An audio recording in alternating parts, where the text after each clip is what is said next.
Hello traders, welcome to trade with Shankha. আমরা আবার week শেষ হয়ে গেছে, আমরা আবার উইকলি অ্যানালিসিসে এসে গেছি। তো আমরা উইকলি অ্যানালিসিস করব। কি কি উইকলি অ্যানালিসিস করব? নিফটি অ্যানালিসিস করব এবং এর সাথে দেখব যে আগামী সপ্তাহে কোন সেক্টরটা নিফটির থেকে ওভার পারফরমেন্স করতে পারে, এবং কি দেখব যে নিফটি আগামী সপ্তাহের জন্য বিয়ারিশ থাকবে না বুলিশ থাকবে, এবং যদি নিফটি বুলিশ থাকে তাহলে তার থেকে কোন সেক্টরটা ওভার পারফরমেন্স করবে, এবং কিছু স্টক দেখব কোন সেক্টরে কোন স্টক ব্রেকআউট দিয়েছে, রিটেস্ট করছে কিনা, আমরা সেই বিষয়ে আলোচনা করব। তো ফার্স্ট আমরা দেখে নেবো, চলো শুরু করি। তো ফার্স্ট আমরা দেখে নেবো নিফটি 50। নিফটি 50 কি বানিয়েছে? নিফটি 50 আগের উইকে একটা বিগ বুলিশ ক্যান্ডেল বানিয়েছিল এবং ওপর থেকে একটা রিজেকশন বানিয়েছিল। আমরা যদি পুরোনো সপ্তাহে দেখি, আমরা বলেছিলাম যে মার্কেটের কিন্তু এই লেভেলটা রেজিস্ট্যান্স জোন। কোন লেভেল? 26,000 কিন্তু রেজিস্ট্যান্স জোন। তো মার্কেট যথারীতি সেম টু সেম এই জায়গা থেকে কিন্তু মার্কেট, আমি যত যে টেলি অ্যানালিসিস থাকে সেখান থেকে কিন্তু এই লেভেলটা আমরা রেজিস্ট্রেশন হিসেবে ধরেছিলাম। এখান থেকে কিন্তু কন্টিনিউয়াসলি মার্কেট একটা গ্যাপ ডাউন করে কিন্তু এখান থেকে প্রায় 500 পয়েন্টের মতো মুভমেন্ট দিয়ে দিয়েছে অলরেডি। তো আগামী সপ্তাহের জন্য আমাদের প্ল্যান কি থাকবে? আমরা যদি এখানে ট্রেন্ড দেখি, ট্রেন্ড কিন্তু আমাদের আপ ট্রেন্ডই আছে। তার কারণ এখানে একটা বলেছিলাম যে মার্কেট কিন্তু ডাউন ট্রেন্ডে শিফট হয়েছিল, কিন্তু একটা গ্যাপ আপের ফলে মার্কেট কিন্তু ট্রেন্ড আবার চেঞ্জ হয়ে গেছে।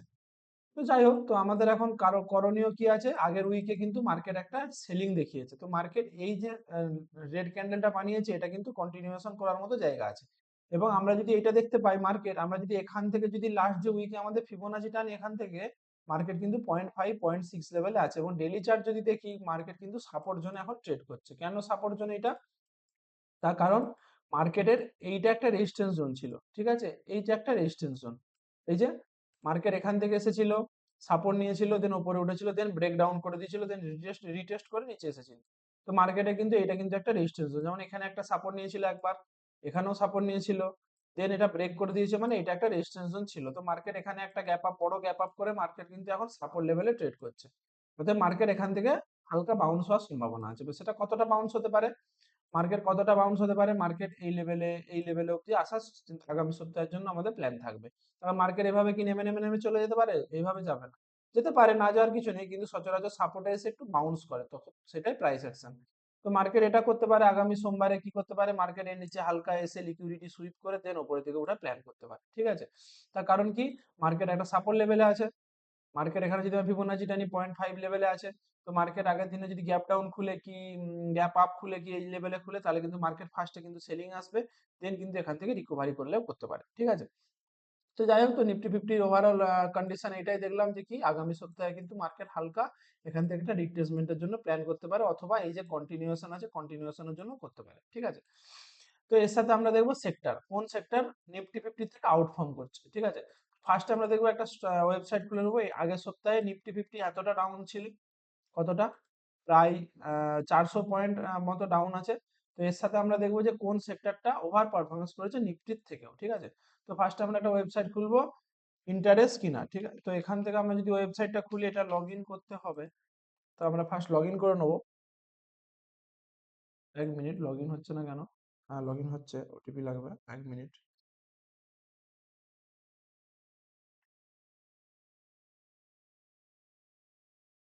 হ্যাঁ, তো আমরা লগ ইন করে নিয়েছি।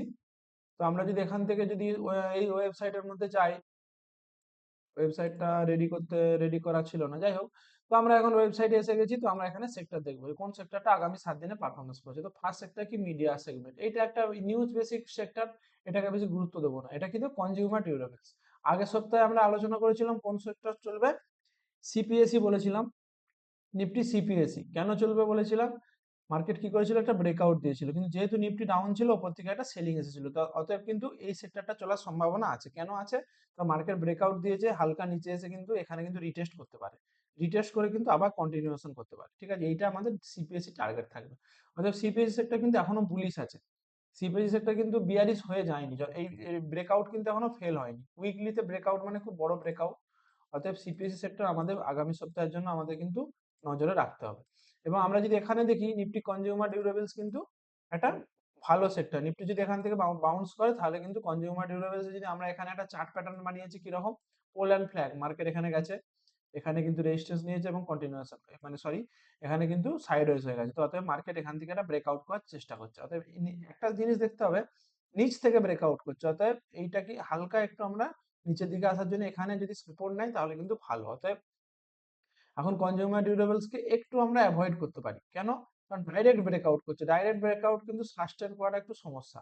সাস্টেন করলেও করতে পারে, কিন্তু সাস্টেন করাটা এখান থেকে ডাইরেক্ট পুল ব্যাক না দিয়ে যদি এইভাবে কন্টিনিউয়াসলি কতটা যাবে, খুব জোরে হলে এতটা যাবে। অতএব আমরা যদি ভালো মুভমেন্ট পেতে হয় দেন রিটেস্ট করবে, দেন কিন্তু ভালো মুভমেন্ট আমরা পেলেও পেতে পারি। কোন সেক্টরটা? Consumer durables. তো নেক্সট কি সেক্টর দেখবো? PSU bank. পিএসইউ ব্যাংক আমরা অনেকদিন থেকে আলোচনা করে এসেছি যে পিএসইউ ব্যাংক বুলিশ বুলিশ, তো এখনো পিএসইউ ব্যাংক কিন্তু বুলিশই আছে, এবং এটি কিন্তু ওভারঅল যে টেকনিক্যাল টার্মে যে টার্গেট সেটা কিন্তু কাছাকাছি এসে গেছে। অতএব এই সেক্টরটা আমরা অ্যাভয়েড করব। কেন অ্যাভয়েড করব? আমরা যদি পুরানো উদাহরণ দেখি মেটাল, তাহলে মেটালের ক্ষেত্রে যদি আমরা দেখি যে আমরা আগের ভিডিওতে বলেছিলাম কি মেটাল কিন্তু তাদের টার্গেট হিট করে দিয়েছিল। কেন হিট করে দিয়েছিল? যদি এখানে একটা টেকনিক্যাল টার্ম লাগাই, এটা মার্কেটের রেজিস্ট্যান্স ছিল, এখান থেকে মেটালের টার্গেট যদি আমরা এখান থেকে বিচার করি, মেটাল কিন্তু 12,000-এর মতো টার্গেট ছিল। সরি, মেটাল কিন্তু 12,000-এর মতো টার্গেট ছিল। তো মেটাল এক্স্যাক্টলি কিন্তু সেম জায়গাতে গেছে, টার্গেট হিট করেছে, দেন সেখান থেকে কিন্তু রেজিস্ট্যান্স নিয়েছিল, পুল ব্যাক দিয়েছিল, আবার কিন্তু একটা রেজিস্ট্যান্স দিচ্ছে। এটা কি খানিকটা ডবল বটম বানিয়েছে, ঠিক আছে? তো অতএব সেম ক্ষেত্রেও কিন্তু পিএসইউ ক্ষেত্রেও সেম হতে পারে, তার মানে এটাকে আমার সাইড ওয়েজ হয়ে যেতে পারে মেটাল। এভাবে কি নিচে নেমে চলে যাবে? নিচে যাবে না, কিন্তু সাইড ওয়েজ হয়ে যাবে। যেমন পুরানো এখানে যদি দেখতে পাই, এখানে যেমন টার্গেট দিয়েছিল দেন সাইড ওয়েজ হয়ে গেল, এখানেও কিন্তু মেটাল সেম জিনিস করতে পারে। তো আমরা এবং পিএসইউ যদি দেখি, তো পিএসইউ কিন্তু আমাদের যে টেকনিক্যাল টার্ম আছে, পিএসইউ কিন্তু টেকনিক্যাল টার্মে কিন্তু এখনো ট্রেড করছে, এবং ওভারঅল টার্গেট কিন্তু পিএসইউ 9,500, মানে এখনো 200-300 পয়েন্ট কিন্তু পিএসইউ এর জন্য আছে। তো আমরা এখন এই দুটো সেক্টর একটু অ্যাভয়েড করা ভালো, তখন এটা অনেকটা বেড়ে গেছে। তো তার সাথে যদি আমরা দেখি অটো, অটো সেক্টর কিন্তু খুব বুলিশ সেক্টর। আমরা যদি অটোকে দেখি, অটো যে মান্থলি চার্টটা আছে খুব বুলিশ সেক্টর, ঠিক আছে? তো আমরা এখানে যদি অটো, অটো কোথায় গেল? অটো, এই যে অটো। অটো কি ফার্স্টে মান্থলি চার্ট দেখবো কিরকম? অটো কি দেখবো? অটো কি করেছে? এখানে একটা রেজিস্ট্যান্স পয়েন্ট ছিল, এখানে কি করেছিল অটো? এখানে কিন্তু ডাইরেক্ট ব্রেকআউট করে দিয়েছিল। কি বললাম? এই যে নিচ থেকে ডাইরেক্ট ব্রেকআউট করে দিয়েছিল, অর্থাৎ নিচ থেকে যখনই ডাইরেক্ট ব্রেকআউট করে দেয় মার্কেটকে কিন্তু রিটেস্ট করতে হয়। এই যে মার্কেট কি করেছে, উইকলি চার্ট দেখে যদি দেখি, এখানে মার্কেট এই যে ব্রেকআউট করেছিল, দেন আবার কিন্তু নিচে লিকুইডিটি সুইপ করে কিন্তু আবার উপরের দিকে গেছে। অর্থাৎ মান্থলি চার্টে কিন্তু খুব খুব বুলিশ, ঠিক আছে? তা মার্কেট যদি এখান থেকে কন্টিনিউয়েশন করে, মার্কেটের টার্গেট থাকবে কিন্তু 21,000 থেকে 27,000, মানে প্রায় 33,000 অব্দি মার্কেটের টার্গেট থাকবে। অতএব আগামী দিনে কিন্তু অটো সেক্টর, আগামী সপ্তাহে কি আগামী মাসে কিন্তু অটো সেক্টর খুব মানে নিফটির থেকেও আউটপারফর্ম করতে পারে। তো ফার্স্টে আমরা কি বললাম? সিপিএসই, সিপিএসসি থেকেও কিন্তু অটো কিন্তু খুব বেশি বুলিশ। কারণ সিপিএসসি কি করেছে? সিপিএসসি কিন্তু রেঞ্জের মধ্যেই আছে, কারণ এটা মার্কেটে হাই ছিল, সরি, এটা মার্কেটের টপ ছিল, টপ থেকে নেমেছিল, দেন 50% লেভেলে কারেকশন করেছে, দেন আবার কিন্তু সেলিং আসার কথা ছিল, কিন্তু সেলিং আসেনি, কনসলিডেশন করে ব্রেকআউট করেছে। তো এটাও কিন্তু ভালো চার্ট। মান্থলিতেও কিন্তু ব্রেকআউট করে দিয়েছে, আমরা যদি পুরানো আগের মাসে ক্যান্ডেলটা দেখি, ব্রেকআউট করে দিয়েছে, এটা রিটেস্ট করে আছে, ঠিক আছে? তো সিপিএসইও আমাদের জন্য পারফরমেন্স আগামী দিনে দিতে পারে। আর কি দিতে পারে? অটো। এই দুটো সেক্টর কিন্তু আমাদের জন্য আগামী সপ্তাহে কিন্তু, আগামী সপ্তাহে কি আগামী মাসে কিন্তু স্ট্রং সেক্টর অটো আর হচ্ছে সিপিএসই। আর কি বললাম? Auto health care. Health care যদি আমরা চার্ট দেখি, শুধু এখানে স্ট্রং দেখলেই হবে না, আমরা হেলথ এখানে চার্টটাও দেখবো, না হলে চার্ট না দেখলে কিভাবে বুঝবো? যেমন সেক্টর হেলথ কেয়ার কি বলছে? হেলথ কেয়ার কি করেছে? মার্কেট এখান থেকে নিচে নেমেছিল, এটা একটা সাপোর্ট জোন ছিল, সাপোর্ট জোন থেকে মার্কেট সাপোর্ট নিয়ে উপর দিয়ে গেছে। অতএব আমরা যদি এখান থেকে যদি একটা জিনিস দেখি, মার্কেট কিন্তু এখনো রেজিস্ট্যান্স জোনে ট্রেড করছে। এই যে ট্রেন্ডটা আছে, এর কিন্তু এই যে 0.5 0.6 এ ট্রেড করছে, অতএব এটা কিন্তু বুলিশ নয়, এটা কিন্তু মার্কেট এখান থেকে সেলিং আসতে পারে। কতটা সেলিং আসবে জানি না, কিন্তু সেলিং আসতে পারে, কিংবা সাইডওয়েজ থাকতে পারে। তখন রেজিস্ট্যান্স এভাবে ডাইরেক্ট ব্রেকআউট করে দেবে, ব্রেকআউট করে দিলে করে দিতে পারে, কিন্তু আমরা রেজিস্ট্যান্স জোনে সবসময় অপেক্ষা করবো, ব্রেকআউট করুক, দেন সেখানে সাপোর্ট বানাক, দেন সেখানে প্ল্যান করো, ঠিক আছে? তো হেলথ কেয়ারও কিন্তু আমরা হালকা অ্যাভয়েড করতে পারি। আর কি ফিনান্সিয়াল, ফিনান্সিয়ালও কিন্তু ভালো সেক্টর আছে এখনো। ফিনান্সিয়াল যদি আমরা চার্ট দেখি, ফিনান্সিয়ালের, ফিনান্সিয়াল কি করেছে? রেজিস্ট্যান্স নিয়েছে। এই যে এখান থেকে একটা চ্যানেল যাচ্ছিল, একটা ট্রেন লাইন এখান থেকে যাচ্ছিল, exactly same to same, exactly কিন্তু এখন ট্রেন লাইনে কিন্তু রেজিস্ট্যান্স নিয়েছে। এই যে এক্স্যাক্টলি কিন্তু এই যে এখান থেকে একটা কি ক্যান্ডেল, এটা এটা একটা বিয়ারিশ ক্যান্ডেল। তো মার্কেট ফিনান্সিয়াল আবার কখন স্ট্রং হবে? যখন এই যে ট্রেন লাইনটাকে আসবে, কিংবা এই যে একটা মার্কেটের সাপোর্ট লেভেল আছে, এই সাপোর্ট লেভেলটা আসবে, তখন কিন্তু আবার ফিনান্সিয়াল এখান থেকে কিন্তু আমাদের আবার বুলিশ হয়ে যাবে, ঠিক আছে? তো আগামী সপ্তাহের জন্য আমাদের কিন্তু দুটো সেক্টর খুব বুলিশ। কি কি বললাম? একটা হচ্ছে অটো, একটা হচ্ছে সিপিএসই। এই দুটো সেক্টর কিন্তু আমাদের নজরে রাখতে হবে। সিপিএসসি এর মধ্যে কি কি স্টক পড়ে? এনার্জি পড়ে, তারপর হচ্ছে আমরা যদি নিফটি গুগলে দেখি Nifty CPSC stock, Nifty CPSC stocks, আমরা যদি দেখি এখানে কি কি পড়ে, যে আমরা যদি স্টকের সাইটটা খুলি, এক মিনিট, সিপিএসসি যদি স্টকের সাইটটা খুলি, তাহলে এখানে কি কি পড়ছে স্টকস, এনটিপিসি, এই যে বলে energy, NTPC, ONGC, Bharat Electronics, Power Grid, Coal, NHPC, Oil India, Cochin, এইসব মানে যেগুলো যারা বেশিরভাগটাই কি যারা হচ্ছে অয়েল অ্যান্ড গ্যাস কোম্পানি আছে সেগুলোই কিন্তু এর মধ্যে আছে। এবার যেহেতু অয়েল অ্যান্ড গ্যাস আগের সপ্তাহে কিন্তু একটু বিয়ারিশ ছিল, যে এখান থেকে রেজিস্ট্যান্স নিয়েছিল, অর্থাৎ সেই জন্য সিপিএসসি একটু ডাউন আছে, অর্থাৎ সিপিএসসি ডাউন থাকলেও কিন্তু চার্ট প্যাটার্ন খুব ভালো বানিয়েছে। আর কি দেখবো সেক্টর, ফিনান্সিয়াল সার্ভিস দেখে নিলাম, এখানে দেখে নিলাম ফার্মা। তো এখানে এই যে IT, energy, oil and gas, এগুলো একটু অ্যাভয়েড করব, প্রাইভেট ব্যাংক, কনস্ট্রাকশন, এগুলো অ্যাভয়েড করব। এই দুটো সেক্টরে কিন্তু আমরা এখন গুরুত্ব দেবো। কনজিউমার ডিউরেবলস কেন গুরুত্ব দেবো না? তার কারণ কি, কনজিউমার ডিউরেবলস কিন্তু ডাইরেক্ট ব্রেকআউট করছে। ঠিক আছে, আগামী দিনে আমরা গুরুত্ব দেবো, আগামী দিনে মানে কবে, আগের পরের সপ্তাহে কি বানাচ্ছে, এখান থেকে কি কি ক্যান্ডেল বানাচ্ছে সেটা আমরা গুরুত্ব দেবো। তার কারণ এটা কিন্তু আগামী সপ্তাহে সাইডওয়েজ থাকতে পারে, এটা একটা রেজিস্ট্যান্স জোন, মার্কেট কিন্তু এই জায়গায় কিন্তু কনসলিডেশন করতে পারে। ঠিক আছে, এখান থেকে কন্টিনিউয়াসলি উপরে আসছে, এখানে যদি কন্টিনিউয়েশন করে কি সাইডওয়েজ থাকে, তাহলে কিন্তু ব্রেকআউটটা খুব ভালো দেবে। কারণ কন্টিনিউয়াসলি এইভাবে এইভাবে কি আর বাড়বে, এভাবে বাড়বে না। তো আগামী সপ্তাহে এই দুটোই আমাদের সেক্টর দেখতে হবে, এবং এর যে সেক্টরের যে স্টক, আমাদের দু তিনটে খুব ভালো ভালো স্টক আছে, যেমন হচ্ছে কি কি, একটা হচ্ছে আমরা যদি অটো সেক্টর দেখি, অটো সেক্টরে কি কি স্টক আমাদের কিন্তু এখন দেখতে হবে, যে কোন কোন স্টক গুলো ভালো চলছে। আমরা যদি উইকলি চার্ট দেখি, আইচার মোটরস কিন্তু খুব ভালো স্টক আছে। ঠিক আছে, এখানে একটা বিগ বুলিশ ক্যান্ডেল বানিয়েছে, যদি কোনো পুল ব্যাক দেয় আমরা প্ল্যান করতে পারি। ভারত ফোর্জ কিন্তু অল টাইম হাই আছে, অতএব এটা ব্রেকআউট করার সম্ভাবনা খুব প্রবল। কেন প্রবল? অটো সেক্টর বুলিশ, এও বুলিশ, অতএব এখান থেকে কিন্তু ব্রেকআউট করলে সাস্টেন করার সম্ভাবনাটা কম, তখন নিচে থেকে আসতে এভাবে কন্টিনিউয়াসলি ব্রেকআউট করাটা একটু চাপ, অতএব সাইডওয়েজ থাকার সম্ভাবনা বেশি। এক্সাইড ইন্ডাস্ট্রি যদি দেখি নিচে আছে, কোন অ্যাভয়েড করব। টিভিএস মোটরস রেজিস্ট্যান্স জোনে ট্রেড করতে পারে, এই যে রেজিস্ট্যান্স জোন, এখান থেকে সেলিং এসেছিল, এখান থেকে সেলিং আসার সম্ভাবনা থাকে।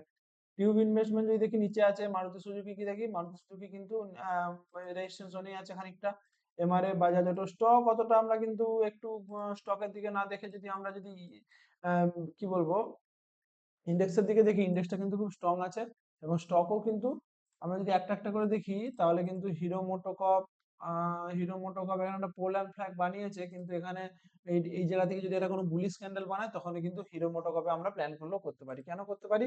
তখন হিরো মোটোকপ কি করেছে, এখান থেকে মার্কেট উপরে দিয়ে গেছে, এখানে কিন্তু কনসলিডেশন করেছে, দেন ব্রেকআউট করেছে, এবং এখানে কিন্তু এরা রিটেস্ট নিচ্ছে। ডেইলি চার্টে যদি দেখি, এই যে এখান থেকে গেছে, এখান থেকে আবার কিন্তু এরা পোল অ্যান্ড ফ্ল্যাগ বানিয়েছে, দেন কিন্তু কন্টিনিউশন করলেও করতে পারে। ঠিক আছে, তো হিরো মোটোকপে কিন্তু ভালো সুযোগ থাকতে পারে। অশোক লেল্যান্ড কি বানিয়েছে, অশোক লেল্যান্ড কিন্তু উপর থেকে রিজেকশন দিয়েছে। অশোক লেল্যান্ডের চার্টই আমরা প্রথমেই বলেছিলাম কি, অশোক লেল্যান্ড কি করে, উপর দিকে যায়, কনসলিডেশন করে, দেন আবার ছুটে, এখানে কিন্তু কনসলিডেশন করতে পারে, আবার ছুটে। তো অশোক লেল্যান্ড এভাবে প্ল্যান করতে পারি। তো অটো অটোর যে স্টক গুলো আছে, স্টক গুলো একটু তারই মধ্যে অতটা প্ল্যান মানে সেট আপ কিছু আসেনি, কিন্তু অটোর যে ইন্ডেক্স আছে, ইন্ডেক্সটা কিন্তু খুব ভালো সেট আপ বানিয়েছে, এবং ব্রেকআউট সেট আপ যেটাকে বলে, সেটা কিন্তু অটো সেক্টর বানিয়েছে। তো অটো সেক্টর আর হচ্ছে সিপিএসসি সেক্টর। আর পিএসসি যদি আমরা দেখি, পিএসসি আমরা আগের উইকে বলেছিলাম যে পিএসসি আর সিপিএসসি দুটো ছুটবে, কিন্তু পিএসসি কি করেছে, মান্থলি চার্টে কিন্তু আগের মাসে কিন্তু ব্রেকআউট ব্রেকআউট কিন্তু দেয়নি, আর এই মাসে কি বানিয়েছে, ডোজি ক্যান্ডেল। অর্থাৎ পিএসসি কিন্তু একটু তারই মধ্যে উইক আছে। এখন মান্থলিতে যদি ব্রেকআউট হয়, সেটা কিন্তু স্ট্রং ব্রেকআউট, যেটা সিপিএসসির ক্ষেত্রে হয়েছে। আমরা যদি মান্থলি চার্ট দেখি এবং এগুলো যদি সব উড়িয়ে দিই, তাহলে কিন্তু এই যে এটা একটা মার্কেটের রেজিস্ট্যান্স ছিল, মান্থলিতে আগের মাসে কিন্তু ক্যান্ডেল ক্লোজ করে দিয়েছে, অতএব এটা কিন্তু খুব স্ট্রং ব্রেকআউট। অতএব সেই জন্য বারবার বলছি যে সিপিএসসি আর অটো, এই দুটো সেক্টর কিন্তু আগামী দিনে যখন নিফটি ওভারঅল নিফটি যখন উপর দিকে যাবে, কি একটু পুল ব্যাক নেবে, তখন কিন্তু এই দুটো সেক্টর কিন্তু খুব স্ট্রং চলবে। ঠিক আছে, আর যদি আমরা ডাটা দেখি, ডাটা কি বলছে, আগে গত শুক্রবারের ডাটা, যে শর্ট টার্মে কি হতে পারে, শর্ট টার্মে নিফটি উপরের দিকে যাবে না নিচের দিকে আসবে। তখন নিফটি না করে কদিন, প্রায় 3 দিন নিফটি কিন্তু ডাউনের দিকে যাচ্ছে, এই যে কন্টিনিউয়াসলি গ্যাপ ডাউন খুলছে নিচের দিকে, আবার গ্যাপ ডাউন খুলছে নিচের দিকে। তো আমরা যদি ডাটা দেখি, গত শুক্রবার ডাটা কি বলছে, ক্লায়েন্ট কিন্তু হালকা লং পজিশন করেছে, ডিআই তাদের পজিশন হালকা ঠিকঠাকই আছে, কোনো রকম চেঞ্জ করেনি। এফআই কি করেছে, তাদের পজিশন 3% কিন্তু ডাউন করে দিয়েছে, তার কারণ তারা এফআই কিন্তু মার্কেটে আস্তে আস্তে আসছিল, কেন, তখন মার্কেটে তাদের 12% পজিশন ছিল, 11 ছিল, সেখান থেকে কিন্তু তাদের পজিশন প্রায় 22-এ নিয়ে গেছিল। তারা কিন্তু আগের দিন পজিশন তাদের কেটেছে, এবং প্রো কিন্তু তাদের খেল দেখিয়েছে কিরকম, প্রো কিন্তু পর পর 3 দিন 5% করে তাদের পজিশন বাড়িয়েছে। কি বলেছিলাম, মার্কেট যখন একটু নামবে প্রো কিন্তু তাদের পজিশন বাড়াবে। তো যথারীতি মার্কেট এই জায়গায় ছিল, এই দিনে প্রো তাদের পজিশন ক্যারি করেছে, এই দিনেও পজিশন ক্যারি করেছে, এই দিনেও পজিশন ক্যারি। তো প্রো এর ওভারঅল যে তাদের যে প্রাইস আছে তাদের কিন্তু এই জায়গায় খানিকটা তাদের প্রাইস আছে। অতএব প্রো কি করতে পারে, প্রো আগামী দিনে কিন্তু মার্কেট এখান থেকে এই সাপোর্টটা কিন্তু মার্কেট নিতে পারে। ঠিক আছে, অতএব এই সাপোর্টটা কিন্তু আমাদের জন্য খুব ইম্পর্টেন্ট সাপোর্ট। এখান থেকে কিন্তু মার্কেট বাউন্স করতে পারে। কতটা সেটা বাউন্স করবে সেটা জানি না, কিন্তু এখান থেকে বাউন্স করার সম্ভাবনাটা বেশি। কেন? কারণ প্রো এর পজিশন দেখে আমরা বুঝতে পারবো যে মার্কেট এখান থেকে বাউন্স করার সম্ভাবনা থাকে। তো এখান থেকে যদি বাউন্স করে তাহলে কিন্তু সেক্টর, কোন সেক্টর আগে ছুটবে বললাম, একটা হচ্ছে সিপিএসই, একটা হচ্ছে অটো। এই দুটো সেক্টর কিন্তু আমাদের নজরে রাখতে হবে। বাকি সেক্টর গুলোর দিকে অতটা নজর দেবো না। এই দুটো সেক্টর যদি আমরা নজর দিতে পারি তাহলেই হবে। আর হচ্ছে কি, বাকি সেক্টর গুলো ছুটতে পারে, কিন্তু এই দুটো সেক্টরের স্ট্রাকচার এবং প্রাইস অ্যাকশন কিন্তু ছোটার মতো পরিস্থিতি বানিয়েছে। বাকি যে সেক্টর গুলো আছে সেগুলোর কিন্তু পজিশন ছোটার মতো নেই, প্রাইস অ্যাকশন হিসাবে নেই। ছুটতে পারে কিন্তু প্রাইস অ্যাকশন কিন্তু ছোটার মতো পজিশন বলছে না। কেন বলছে না?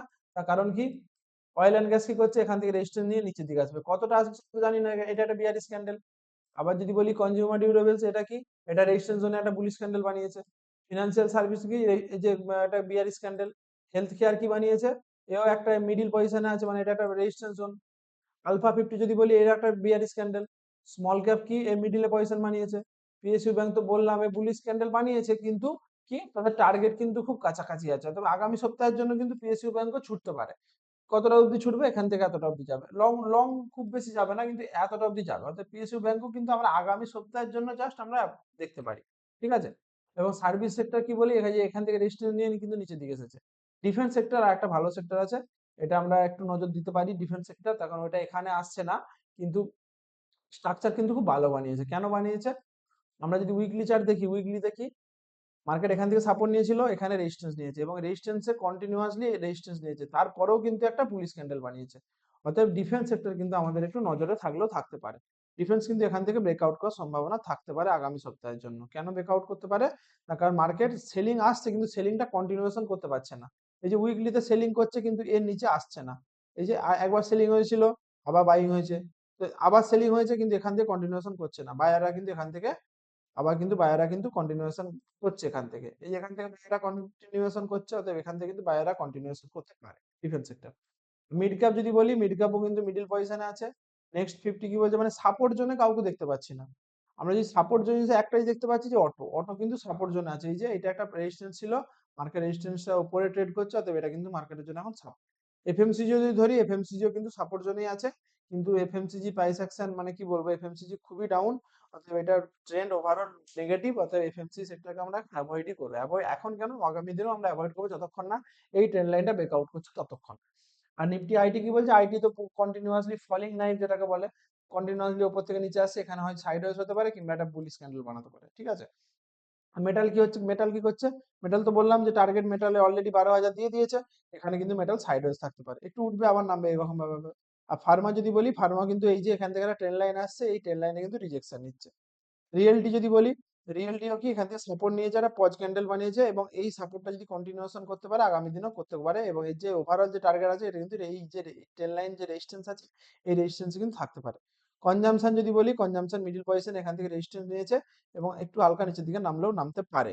ঠিক আছে, সেই জন্য আমরা কনজাম্পশন ধরছি না, আমরা দুটো সেক্টরই ধরছি। তার কারণ কি, তারা সাপোর্ট জোনে আছে। এইটাও কিন্তু পিএসইউ কিন্তু সাপোর্ট জোনে আছে, কিন্তু এটা মান্থলিতে যেহেতু আগের মাসে মানে কি বলবো ব্রেকআউট হয়নি, তো সেই জন্য এটা একটু অ্যাভয়েড করলেও করতে পারি। কিন্তু এইটাও কিন্তু আমাদের বুলিশ সেক্টর হিসেবের মধ্যে পড়ে পিএসসি। এনার্জি কি বলছে, এনার্জিও কিন্তু এই যে আমি আগের সপ্তাহে বলেছিলাম, এনার্জি কিন্তু এখানে একটা বিগ বুলিশ ক্যান্ডেল বানিয়েছিল, কিন্তু এটা ব্রেকআউট করেনি। ব্রেকআউট করুক দেন আমার আসুক, দেন আমরা প্ল্যান করবো, আদারওয়াইজ প্ল্যান করবো না। এখান থেকে কন্টিনিউয়াসলি উপর দিকে যাচ্ছে।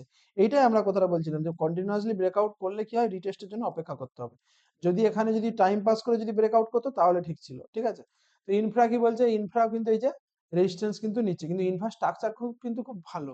এখান থেকে যদি ইনফ্রা যদি ব্রেকআউট দেয় এই মাসে, তাহলে এখন তো মাসটা ক্লোজ হয়নি, মাসটা যদি ক্লোজ হয়, যদি ব্রেকআউট দেয় তাহলে কিন্তু একদম কন্টিনিউয়েশন দেবে। কেন কন্টিনিউয়েশন দেবে, মার্কেট একটা রেজিস্ট্যান্স ছিল, এখানে রেজিস্ট্যান্স নিয়েছে, মার্কেট নিচের দিকে এসেছে কিন্তু কন্টিনিউয়েশন করতে পারেনি, আবার কিন্তু বায়ার্স এখান থেকে এসেছে। অতএব মার্কেট যদি মান্থলি ক্যান্ডেলে যদি এখানে যদি ব্রেকআউট করে দেয়, তাহলে কিন্তু কন্টিনিউয়েশন করে উপরের দিকে যাওয়ার সম্ভাবনা প্রবল ইনফ্রা ইনফ্রার ক্ষেত্রে। এমএনসি যদি বলি, এমএনসিও কিন্তু ভালো চার্ট বানিয়েছে মান্থলিতে। মান্থলিতে এখনো ব্রেকআউট করেনি, আমরা অপেক্ষা করবো ব্রেকআউটের জন্য মান্থলিতে। আদারওয়াইজ উইকলিতে কিন্তু ব্রেকআউট করেছিল, আগেও একবার ব্রেকআউট করেছিল, কিন্তু এই যে ফেলিওর আবার ব্রেকআউট করেছে। তবে এই ফেলিওর হওয়ার সম্ভাবনা খুব কম। যদি হয় ঠিক আছে, যদি না হয় কিন্তু এই এই যে ব্রেকআউট হয়ে কন্টিনিউয়েশন করাটা কিন্তু এমএনসি ক্ষেত্রে হতে পারে। সিপিএসসি তো আগেই বললাম যে মান্থলিতে খুব বুলিশ ক্যান্ডেল বানিয়েছে আগের সপ্তাহে, আগের মাসে, এবং এই সপ্তাহে কিন্তু কনসলিডেশন করছে। অর্থাৎ সিপিএসসি একটু নিচের দিকে এসে এখানে কোনো হ্যামার টাইপ অফ ক্যান্ডেল বানালে কিন্তু প্ল্যান করা যেতে পারে, এবং টার্গেট থাকবে অল টাইম হাই কি এই লেভেলটা অবধি টার্গেট থাকবে। ঠিক আছে, তো যাই হোক, সেক্টর অ্যানালিসিস এই পর্যন্তই। আমরা আগামী দিনে নিফটির ইন্টারডে প্ল্যান করব, এবং এবং আরো যদি আমরা যদি অন্যান্য কোনো টপিক থাকে সেই নিয়ে আলোচনা করতে পারি। ঠিক আছে, তো ওভারঅল এটাই। ভিডিওটা ভালো লাগলে একটা লাইক করে দিও, চ্যানেলটা ভালো লাগলে একটা সাবস্ক্রাইব দিও। ধন্যবাদ।